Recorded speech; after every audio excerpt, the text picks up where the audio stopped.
All right, here we are again. It's Tony and Mike's new adventure, and it's been such a great success that we're just going to keep on doing it until we get it right. So please stick with us. How you doing this morning, Mike, or this afternoon? Yeah, whenever anybody's listening, I'm doing great, Tony. It's episode 4, so we've got the Oh, I and the V. I've started the Roman numeral aspect to it, so maybe we'll catch up to the Super Bowl sometime soon when it comes to what number we're at. But yeah, who would have thought? Two guys that sort of fell into each other in radio, and then sort of left each other, not by our decision, but by others, are back again because, well, everybody wanted us to be back together. So here we are. yes, and it's a pleasure to be back together again. That's for sure. A couple of things. I don't know. Did you get hit heavy today with rain in the afternoon? No, Here no. in Stanford, we got hit pretty hard. It came down in buckets for a good half hour or 45 minutes, thunder, lightning, the whole 9 yards. And it just kept on coming and coming and coming. And earlier this morning, Mike and I, we checked in to discuss today's show. And I took my wife's chair and I took it outside onto the patio. We were talking, we were doing that for about maybe 15, 20 minutes, half hour, Yeah, whatever it yeah. was. And then I went inside. Well, then the rain started. I'm in the shower and it's raining, thundering, and lightning. And all of a sudden it clicked. Did I bring her chair in the house? Did I remember to do that? And I panicked. And my son, who's working from home in our spare room, he came out. He was like, "What's the matter? What's the matter?" I says, "Your mother's chair. I left it outside in the rain." I say, "She's gonna have a fit."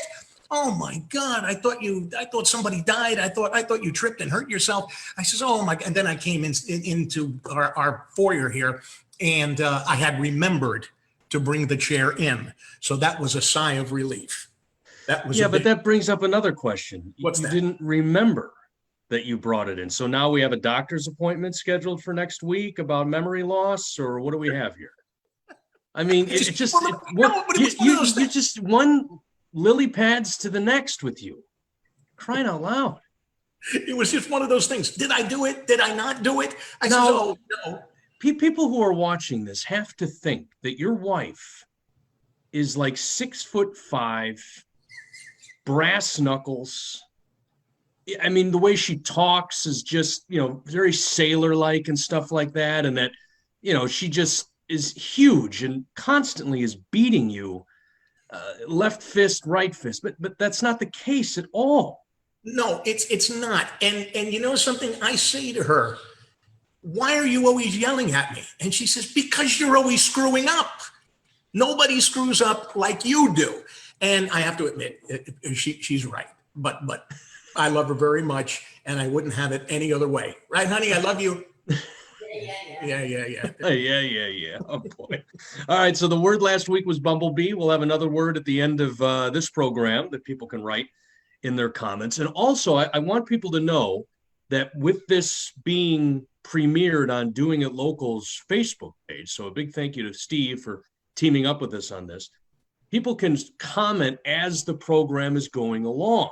So as we bring up topics, we want to see your comments. I love seeing Bumblebee. I love seeing, all the other words that we've had. But, I also want to see what people are commenting about some of the topics that we're talking about. So there's going to be a couple of things, Tony, that you and I are talking about that I really want people, as it's premiering on Doing It Local, but even at any other time of any other day that they're watching it, comment along. I want to get your feedback on it so then we can share that the following week and have a little bit more of an interactive type of program here. Tony and I, of course, we make the big bucks.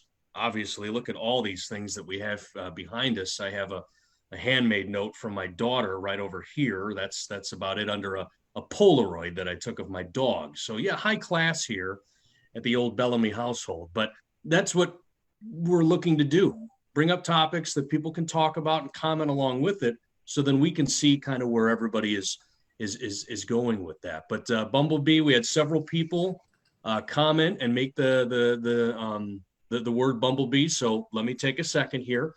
Beverly, Patricia, Lori, Mary, Dee, Kathy, Donna, and Mary, Janice, Richard, and Peggy, John, Nancy, Christine, Wheeler, Rose. Let's see, Corrine, David, Elsa, Celeste, Charlie, Barbara, Vin, Carol, Sally, Michael, Dorothy, Pat, Ida, Jessica, Sandra, just a few of the names of people who made the comment Bumblebee at the end of the program last week. But, we had kind of a tough way at it last week because of the hurricane. The hurricane knocked out power to over 600,000 Connecticut residents. I think last I saw, there's still about 2,000 or so people without power because of the storm that happened. And now we've got everything that's going on, Tony. We've got the investigation into the utilities. And I love the UI folks, because whenever Eversource is constantly being bombarded, you always see the comments. I was looking at Doing It Local whenever Steve would do a story on the power. Well, what about UI? Why aren't they looking at United Illuminating? Why aren't they investigating United Illuminating? Well, the Attorney General, William Tong, is filing suit and investigating both United Illuminating and Eversource when it comes to their utility restoration after the storm. So all of our UI viewers, you are included in this. And they're looking for money back. They're looking for change at management. Senator Richard Blumenthal, who we used to interview once a week on the radio program, he, of course, is headlong into this, wanting a huge investigation of the utility companies. Tony, I ask you, what would you rather have? A change of leadership at the utility companies or money off of your bill? I'd rather have money off of my bill, because this is my opinion. Okay. And I don't mean anything by it. No matter who's in charge, nothing's going to change. Right. Okay. Whether it's me, you, or whoever. Well, we've seen this with several storms. Yeah. But it doesn't matter. So just take it off of my bill and I'll be happy. No problem. That is a way that they could do it. But remember, Eversource is looking to raise the rate. In fact, they have a public hearing that's scheduled on August 24th. Now, the way that public hearings are taking place nowadays is just like this, via Zoom. They're going to have a public hearing via Zoom. You don't have to put your picture on the video. So if people are hesitant because you're going to be facing these people and seeing, I believe you don't have to use your face, but I could be wrong. But it's August 24th is the hearing about the rate hikes. So you can use that time to vent your frustration with it. But then we also saw that one of the executives of Eversource, Tony, the day before the storm hit, sold off shares in the company. So there you go. There you go. Unbelievable. Unbelievable. I don't know how else. There could be a simple explanation for that his Uncle Pete was, this type of stuff. And, oh, wow, the storm just sort of hit us. But you would think a utility company in Connecticut, when there is a hurricane churning in Florida or the Carolinas or whatever, it's mass hysteria to make sure something like this doesn't happen, because it happens every big storm here in Connecticut. The power goes out, and it goes out for several days. You would think that it would be on every executive's mind, and the last thing that they would want to do is appear to have some sort of impropriety and sell off shares the day before something like this happens. Give me a break. Come on. Absolutely. I totally agree with you. I totally agree. Unbelievable the way some people think, that's for sure. I've got a couple of thoughts on the coronavirus. All right. A couple of things. All right. Just indulge me here just for a moment. I read this morning, there's a California church. Okay. It's a mega church in suburban Los Angeles.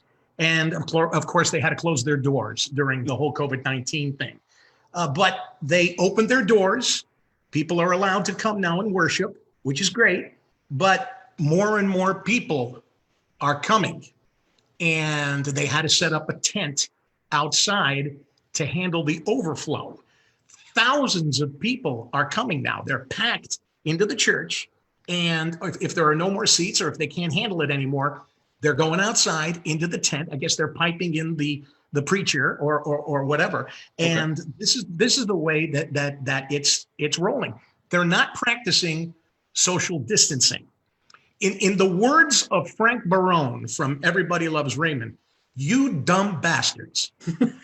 I mean, you've got to be kidding me. You've got to be kidding me. You know, I'm all for going to church. I believe in God, but I just don't think that this is the right way to stay home and watch Jimmy Swaggart on TV. Yeah, you mentioned those overflow areas. A lot of churches have those to sort of, accommodate if they have a large crowd. Christmas, Christmas Eve, Easter. These are the types of holidays where people who normally don't go to church do go to church. But I've seen a lot driving around here, outdoor service. They're not necessarily having service indoors, and we're talking 95 degrees outside. And the pastor, as I drive by, is in a full suit doing the sermon. But I'm not seeing masks. I'm not seeing chairs separated by 6 feet. I don't know if this is a classic. That's what they're saying here in the article.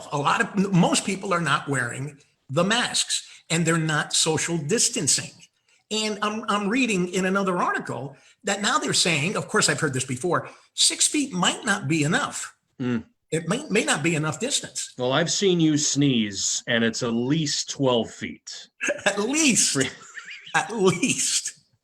Okay. And when you get animated talking, the saliva, it catches like a second wind and will go 18 to 20 feet. Could very well happen. Could very, very well. It's like the Seinfeld bit when, they got hit with the saliva. Spinner. Who was that? Who did it? That was Kramer and Roger McDowell, Keith Hernandez. Roger McDowell was the spinner. Yeah. That's right. The second spinner. But and just one final thought. When we go to the grocery store, okay, I've noticed, social distancing, everybody's got the mask, but I've noticed, and I'm guilty of this myself at times, you go because you want to get some peaches or something, you put them in that plastic bag. First thing you do is lick your fingers and to open up the bag, and then you're handling all the fruit and vegetables. I mean, good point. I was just noticing that the other day. I went to lick my hands and I hit the mask. I'm like, oh, and then I take the mask down, lick my fingers. Yeah, no, you're right. There's so many things that we do on a daily basis that we don't think about it, but it's driving the coronavirus. And churches, this is a sticky situation because you've got the classic separation of church and state, right? I mean, you've got the state isn't going to tell churches how to handle things, but churches closed their doors at the beginning of all this, and we're doing Zoom type sermons and these types of things. And now they're opening their doors, and you've got a frustrated country, Tony. I mean, you've got several parts of the country that are very frustrated because Americans don't like to be told what to do. They don't like to be confined into spaces. Part of what we're founded on is freedom. And the freedom to do whatever we want to do. That is, wear a mask, not wear a mask, go to church, not go to church, these types of things. The Department of Public Health, state agencies are in charge of protecting citizens, okay? But everything has become so politicized that whenever you hear a governor that has a D or an R next to his name, you think that whatever message he's or she's unveiling has that political message to it. And then you have a reaction to it. You have presidential rallies that are taking place that nobody is wearing masks. You have sporting events where I've seen several baseball games where they're spitting, Tony. I mean, I know that they've outlawed spitting, but I've seen it clear as day. So, I mean, you have people that just aren't following the rules. But no, you're right. If churches are going to be welcoming parishioners back into their buildings, they have to be mindful of the disease, of the virus, and to stop the spread. Now, another big thing that happened in Connecticut this last week is the big decision on whether or not there's going to be fall sports. We saw college football sort of make a step forward when it comes to this. The Big Ten and the Pac-12, these are two super conferences, have decided to forego the fall season. I mean, you're talking Ohio State, Michigan, Penn State. These are huge college programs foregoing the fall football season with the hope of playing in the spring. So now you translate that down to the high school level. Okay. We've got people who are watching this that have kids that are in sports. School by school are deciding how they're going to bring the students back. Is it going to be virtual learning, or is it going to be in classroom type of learning? But then the big question is there going to be Friday night lights, so to speak? Is there going to be high school football? Is there going to be volleyball, these types of sports? Well, the committee for high school football in Connecticut recommended no. Okay, let's forego the fall season and move forward to the spring. But the CIAC, which is the Connecticut Interscholastic Athletic Conference, came out and said, we're soldiering on. We're playing the fall season, football included. But then with that, they said, we're looking and working with the Department of Public Health on recommendations. Comment along here, folks, as we're talking. Tell us what you think. Should they be going back to play fall sports? And I mean all sports. Football gets all the attention, but I don't think there's anything wrong with golfers participating in sports. I think tennis is something that they might be able to play. Football, I don't know. But right now, they're soldiering on, playing. This could be different by the time you view this, because this is a very fluid situation. But I know a lot of parents are concerned, should I have my child participate in a high school sport with this virus going around, when a lot of schools aren't even opening their doors to the students? They're just having them learn virtually. The one thing I wanted to say about this was the hard thing is that you see professional sports dealing with this, you see college sports dealing with this. Remember, we used to have on the radio station, Tony, programs that were put in place because schools couldn't afford audio-visual supplies in their classrooms. Schools are broke in Connecticut. The public school system is very underfunded, I think a lot of people would say. And you have the Bridgeports of the world and the Greenwiches of the world. Who's going to get the supplies? You can't guarantee that these children are going to be tested. You can't guarantee that the coaches are going to be tested. Not like the college world that has all this money, or the professional world that has all this money to do this stuff. I don't see it being done effectively at the high school level in order to keep this virus at bay and to guarantee that every athlete on that field or pitch or court is not with the virus. I think you're going to see a lot of parents that are going to say, not my child. I mean, there are a lot of parents that don't even want to send the kids back to school when it's time. A lot of these parents are saying that they're going to opt out of going back to school and doing this whole thing alive. I don't know. I don't know. And I'll tell you another thing, Mike. One child, whether it be high school, whatever it is, one child comes down with COVID-19, they're shutting down that whole district. Yeah. I think anyway, you know. Yeah, I saw a meme on Facebook where it showed a cashier at a grocery store with the plexiglass, the face guard, the mask, and we protect cashiers. And these are frontline workers. And I understand that the job that I'm doing now is considered a frontline worker. I've been in these stores ever since this all started. But then you have teachers, what are they going to be equipped with? Are their desks going to have plexiglass? Are they going to be, I don't know, are we protecting teachers as much as we're protecting a cashier at a grocery store these days? Because we all know as parents, when one child gets it, they all get it. It just spreads like lice. And everything you've learned about this virus, it spreads pretty easily. Yes. Yeah. And if we haven't learned, I don't want to say we haven't learned, but if we learn anything, we could learn from Major League Baseball. Look what's happening there. I say, the commissioner says, oh, no. We're just going to soldier on. But I think they're hanging on by a fingernail. I mean, every single day you're reading. Well, the Cardinals haven't played in almost 2 weeks, right? Yeah. They just had another player test positive. Yeah.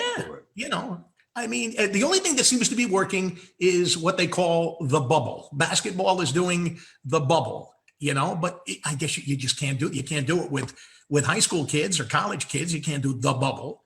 Well, you can't do that with football. No. You can't have multiple fields where a lot of these teams can play basketball. They have a schedule. Hockey, one game got postponed because the other game went 5 overtimes. I mean, it's like JV the JV football game is running over. Just end it. Varsity's coming out on the field, just end the game. You can't do that when you've got playoff hockey where No. one team is going into 5 overtimes. They say, well, no, let's go to bed. We'll play tomorrow morning, type of thing. But Here's my other question. Just something as simple that we take for granted every day. Going to the bathroom. What happens? What do you do? Clean these bathrooms in these schools every time a child goes in there to use it? Or every time a teacher goes in there to use? I mean, these are things that pop into my head. I don't know, Well, and as you said, these are things that pop into your head. You would hope that you've got a panel of individuals who all they're doing every time 9 to 5 is bringing up all of these things. And I would hope that they've opened it up to parents. I know a lot of school districts here sent emails to parents. How do you want to see the school year go? Do you want to see your children come back? Do you want to see them come back at an abbreviated level? Like maybe certain names in the alphabet go Monday, Wednesday, Friday, others go Tuesday, Thursday. Or do you want to start virtual, see how the virus progresses, and then make a decision later on? I know McKenna School District is starting virtual and will reassess in the month of September. And so that's the way that they're going to proceed. But every school is different. And then how can you throw sports in the mix? I mean, how can you have one school that's distance learning, another school that has the students there? I mean, are they prepared the same way for a football game that's going to take place? And before people say, hey, it's just a game, it's just a game. Some of these athletes are seniors. Some of these athletes are juniors. And they want to play in college. And if they don't play, scouts can't see them. Scouts can't, programs can't award scholarships for a lot of these families who the only way that their child is going to go to school is if they get an athletic scholarship. Tony, this is so sad what's happened here. This year has sucked. I mean, on every single level. I saw the thing on Facebook that had the word 2020 across. And the 1-2 was like this. It was just, that was the image for 2020. Yep. Sucked. Everything about this year has been awful. And for all of the graduates who couldn't do it, that is terrible. But all these children that are going into school now, you think they're going to have dances? Do you think they're going to have proms? Do you think they're going to have any of that stuff? They're going to go a whole school year without any of that stuff. It's very sad. Maybe 2 years. How long? How long is this going to go on for? I don't know. Something to think about. We were kind of remiss, if that's the word. We never mentioned Regis Philbin, who passed away about 3 weeks ago, and we never mentioned that. Do you know that this guy logged on 17,000 hours of television time? 17. I believe it. He was everywhere for a certain amount of time. He was everywhere. I mean, my God, he was on television in one. What was his early stuff? I saw him with Regis and Kathy Lee, and then Who Wants to Be a Millionaire? That made him in like a pop. Everybody knew him. But what was his early stuff? In 1968, I guess it was 67 or 68, Joey Bishop, who was an old-time comedian, he went head-to-head with Johnny Carson at 11:30 at night. And Regis was his announcer. He was Joey Bishop's Ed McMahon, if you will. And I think that went on for 3 years, and then it died. That's he was around before that, but I think that's what brought him kind of to national attention. We watched a special on ABC. It was 2020 or something. He did everything. He anchored news locally. He did sports play-by-play. He did it all. And he didn't have a particular talent. It's just he had that scream. He had that scream that he was when he would get angry, when he would get very frustrated with stuff, and he'd be like, "I'm gonna go," And then the impersonations of him are classic. I love when he was on David Letterman.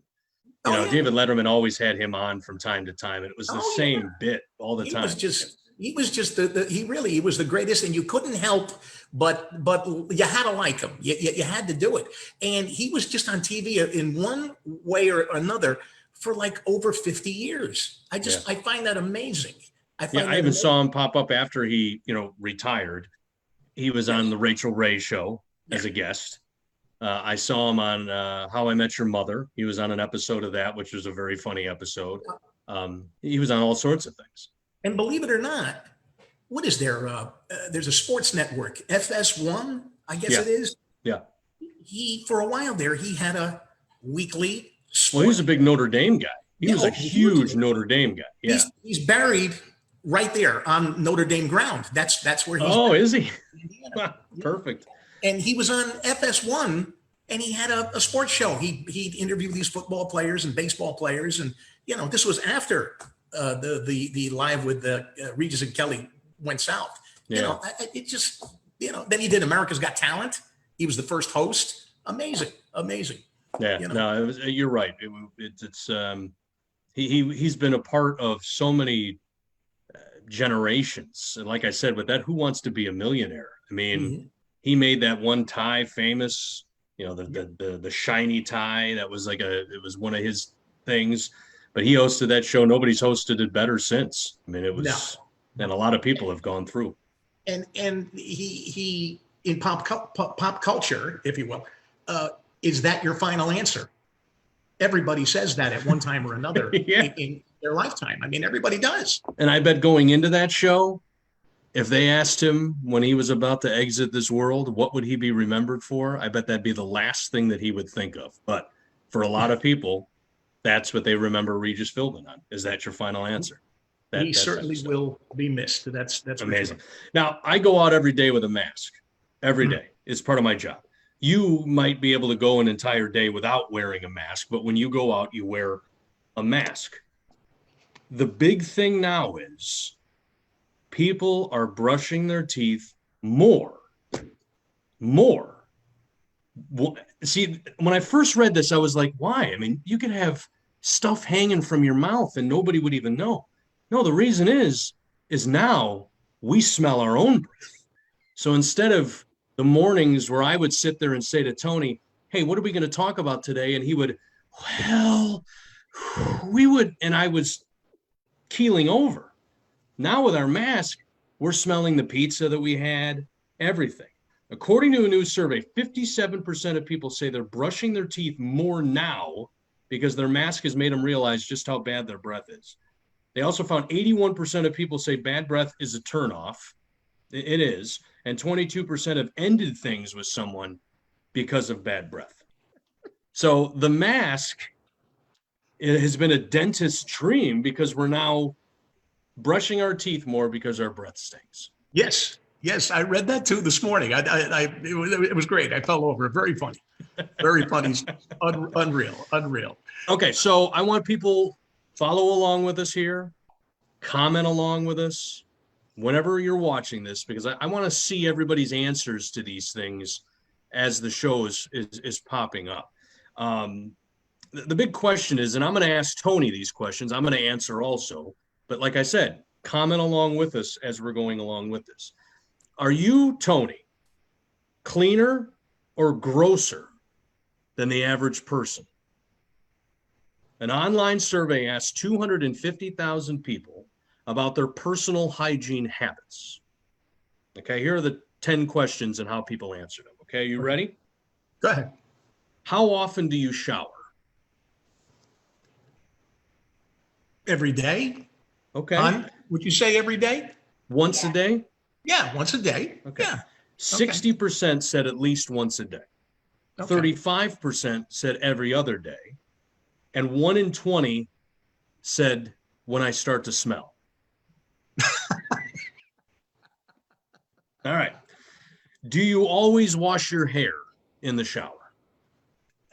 No, not every time. No, I don't. Maybe. Just trying to see if you have some up there. Yeah. Well, no. Well, usually it's just scalp, but no, not every time. Maybe a couple of times a week. Only 24% said yes. I do. I wash. I don't. See, I'm kind of a gravity shower person where I do things here and let the water just do the rest. It's a lot of work, when you're getting cameras and all this kind of stuff underneath there. So I usually let gravity do the work. So I don't feel that I've showered unless I've washed my hair. in my Okay. opinion. So I wash my hair 100% of the time. Only Okay. 24% said yes. So only 24% are like me and wash their hair every time. Do you wash your feet? I don't even know if I want you to answer this question, just because I then will picture you, unless you've graduated at your age to the bench in the shower. I wanted to get the bench for the shower, but my wife said no. But no, I've got to be. I mean, how am I going to wash my feet? I haven't seen my feet in 40 years. So 38% said no. The soap Okay. dripping down your toes is enough. yeah, that's plenty. Okay. Do you ever pee in the shower? No, no. Believe me, I'm a pig, but I've have. never done that. I have. You- I try to aim for the drain, thinking that makes it okay. He freely admits it, folks. But see, Really? here's the problem. Okay, this is Okay. where it gets really gross. Okay, when you have young children like I do. Now, first off, my one son Ben will hold his pee all day until he gets in the bath, and then I see him like, in the bath, peeing. Okay. Now, when you have kids, you have to have these pads in the bathtub so they don't slip all over the place. I need that myself. Sometimes, well, yeah, when you get older too. Sometimes Sure. when I pee, I don't get it right into the drain. And Okay. I'm still a good dad though, right? I mean, that doesn't. Hey, you get no argument from me. I'm not here to judge you. 2/3 say yes, they pee in the shower. Okay. As George Costanza would say, it's all pipes. It's all pipes. How often do you brush your teeth? Now, as we said, we just had a thing with the mask. How often do you brush your teeth? Twice a day. I'll do twice a day. Sometimes Wake I up miss the second and sleep? time. Sometimes I miss the second time around, but that first time in the morning. Yeah. Absolutely. Only 66% say at least twice a day. 29% said once, and 5% said less than that.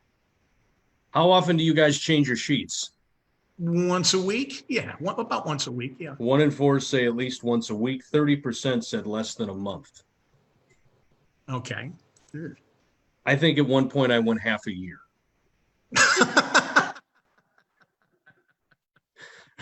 I purposely don't get white sheets because, Yeah, I get it. How often do you change your underwear? Every day. Yeah. 13% of us don't always change them. You don't do the inside out to get 2 days I out don't of do a the pair? inside out. My mother always told me you got to wear clean underwear. If ever you get into an accident and the ambulance comes, they're going to see that you've got dirty mudans on. So you'll be in trouble. Wow. Yeah. Okay.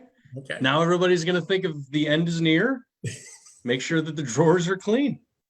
And when you pick your nose, Tony, Yes. what do you do with what you find up there? 38% of people said they always use a tissue or throw it away. I'm going to ask you a question. My wife says, be I'm honest. going to ask you a question, and I want you to answer it honestly. Okay. All right. I have been known Do you I have eat been your known boogers? to pick it and then roll it into a ball and then flick it across the room. I have been known to do that. There were a couple of times where I picked my nose.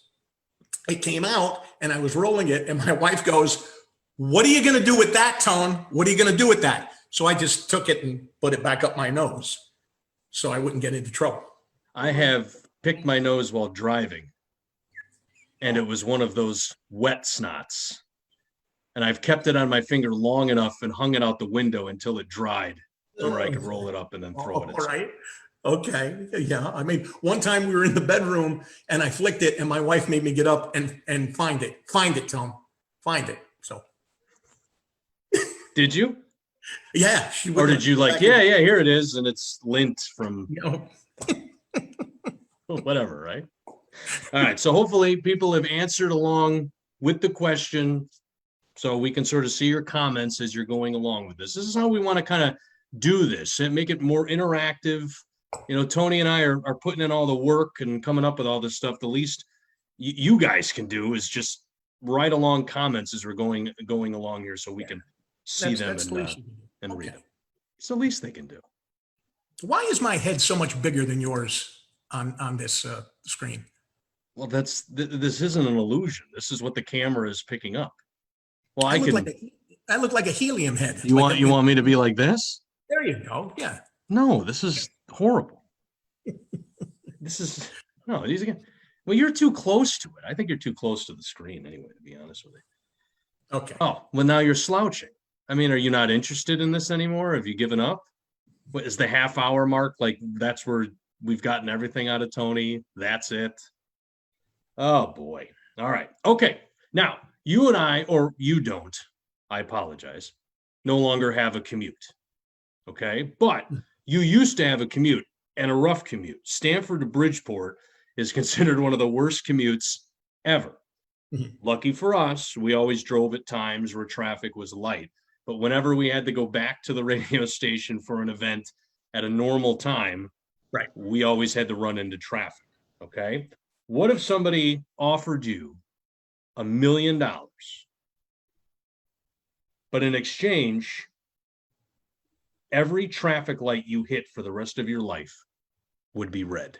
No problem. I'll take the $1 million and I'll sit in traffic. That's fine. That's really? Absolutely fine. Yeah, absolutely fine. That's a no-brainer. No problem. No problem. I don't know. The sanity that runs out at every red light. I find myself swearing more often these days when I get one red light on a road and then I get the second red light on the road. The first one is like, oh, okay. But then when you're going, you get hit with the second one. That's when all hell breaks loose. But right. You would take the $1 million and the rest of your life, you'd hit every red light. Yeah. No problem. For $1 million, no problem. Tax free. Well, I mean, it doesn't say that in here. It doesn't say you're living in a blue state, so your taxes are a little lower than. No, you get $1 million. All right. Uncle Sam will come and get you later, but Okay. All right. So you take the $1 million. I take the $1 million. I think after it's all said and done, I would too. But hitting red lights consecutively is very frustrating. It is very, because you get caught in a rhythm, and then right after you get through the red light, you come around the corner, you're behind a school bus. Then, you get behind a garbage collector. Right. Then the mail guy who just never really seems to get to the side of the road. Or like my wife just said, or behind you, Tom. Behind you. You are very slow. Yes. Yes. I've driven with you a few times at events. Well, I told you that story. We were right out here pulling into the driveway, and I'm driving and I'm talking, and my wife, hey, you know something? You are so slow. You come on, pay attention. And I started getting aggravated, and I was like, hey, stop picking on me. I'm a good driver. Just leave me alone, will you please? I know what I'm doing. And then right behind us was a pickup truck, one of those things like Dukes of Hazzard, where the big wheels and everything. Yeah, the mega trucks. Yeah. He had like a PA system, and he goes into the microphone, drive the car. And right at that moment, I mean, it was just perfect timing. Drive the car. You see, Tone? You see? So even the monster truck. The monster truck. The monster truck was right behind me. That's for sure. Oh, my word. Oh, boy. No. Oh, geez. All right. You got anything else? I have bad decisions. Do you have anything else? Oh, yeah. Go ahead. You ready? Yeah. Do you remember? I mean, last time was a joke. He's a friend of you and me. Friend of you and me. Okay. Ready? Come on. Here we go. Bad decisions. Bad decisions. Mike Bill to me, a friend of you and me. Now, there's a fine line between a grand romantic and a total disaster. Okay, there's a fine line between that romantic gesture and a total disaster. A 26-year-old guy named Albert in England spent the past 2 weeks planning an elaborate proposal for his girlfriend, Valera. Okay? His plan included putting more than 60 balloons and 100 candles around the living room in their apartment. Oh, he puts us all to shame. So he lit all the candles, then went out to get Valera and bring her home to propose. But when they got there, the apartment was on fire, and the fire department was rushing over to put it out. Now, luckily, nobody was hurt. but the apartment was completely destroyed. Oh, by the way, in case you were wondering, Valera said yes. There's a picture of him proposing to her in the charred apartment, and she said yes. How can you say yes to somebody who is that careless? The romantic gesture is sort of canceled out, right, by the stupidity of leaving 100 lit candles in an apartment. I mean, how can you dedicate the rest of your life with a person like that? Right. But on the other side, isn't she going to be a little bit of, how could I say no? Everything that he ever owned has burnt. He has no home. All of his possessions. I can't say no. He's already had a bad day. That's the time to do it. Okay. It's like a Band-Aid. You just rip it right off. That is the time to do it. He's got 1,000 other things that he's crying about. That's just one of 1,000 instead of a Tuesday where everything was going great, but his girlfriend said no to the proposal. That's all he'll care about. That's very funny. Very good, Mike. Very good. All right. Okay. All right. So do we want a word? Yeah. I mean, I've got a word, but I don't know if you want to do it. Go All for right? it. The word this time around is mozzarella. But you pronounced it my way. Because that's the way people they're gonna spell it. Most people say it that way. I say mozzarella, but the word this time around is mozzarella. I don't even know how to spell that. Do you know how to spell mozzarella? I mean, We'll know. Okay. We'll know. We'll get the gist. Now, people who don't know this, when Tony and I were on the radio show doing this, we got into arguments about the word mozzarella. Right. Because I was raised in the Midwest where Kraft taught me everything about Italian food. And I would always go and get shredded mozzarella Right. in the refrigerated section while you're getting the big glob of mozzarella and putting it on and slicing it on your pizza. Right. I'm shaking the bag of the shredded mozzarella from Kraft all over my pizza. But we're really essentially doing the same thing. I guess basically doing it. Well, it was the same thing when we were going to that Italian feast, and I says, "Oh, we got to get some pizza fritte," and you were like, "What? Let's get some pizza fritte." And I don't know what you're talking about, Tone. That, and I pointed to some guy who had it, and you said, "Oh yeah, fried dough." Come on. It's fried dough because you can do whatever you want with it. You can put the sauce on it, or I don't know what you call it, tomato paste or marinara, whatever you're going to put on it, or you can go the other route with like the brown sugar and all that stuff. So it's just fried dough. All right. Okay. All right. My wife just said it's gravy. It's not sauce. It's not tomato paste. It's paste. Right. Okay. And then the other one. Remember when we just moved out to Connecticut? I'm driving around. I'm looking for places to get a pizza, and all I see is a pizza. All these restaurants with the word "a pizza" in it. I'm like, well, what the heck is a pizza? I just want pizza. I don't want a pizza. Pizza. What if I want to get 2? What if I want to get 3? And as you told me, a pizza is... Well, that's like the Italian way. A beats. Try it. Repeat after me. A beats. A beats. There you go. A beats. But it's a B or is it a P? Well, it's a P, but we say it with a B. Yeah. Does that make sense to you? It's with a P, but we say it like it's a B. Okay. All right. Okay. All right. I will have pizza with my tomato paste and mozzarella cheese with my breaded crust. Very funny. So the word is mozzarella. All right. So mozzarella is the word. So write that in the comments. But as we said, watch this once after its premiere on Doing It Local's Facebook page. Whatever time you watch it, comment along as you're watching it. That's what gets Tony and I going. When we read comments of people reacting to things that we said, Tony's whole story about flinging boogers at his wife. I mean, my gosh, what a dream, ladies. I mean, the fact that he's taken it's unbelievable, really, when you think about it. It's very disheartening to know that he is taken by a lovely woman. But I whatever the case may be, comment along. How often do you brush your teeth? Does your breath stink while you're wearing a mask? All these types of things, because we want to see what you're thinking of the things that we're talking about. And feel free to shoot us a note at any time. Complimentary, we hope, but of things you want us to talk about, suggestions that you have for us to talk about with our show. We'd love that. Nothing negative though. Don't. It hurts our feelings. Nothing No, negative. yeah, we're both babies. I mean, Yeah, we really can't- are. we can't have- Yep. No, and not even partially negative. Don't do the backhanded compliments that we're so used to in the industry that we used to work with. You guys are great, but you're on the low side of great.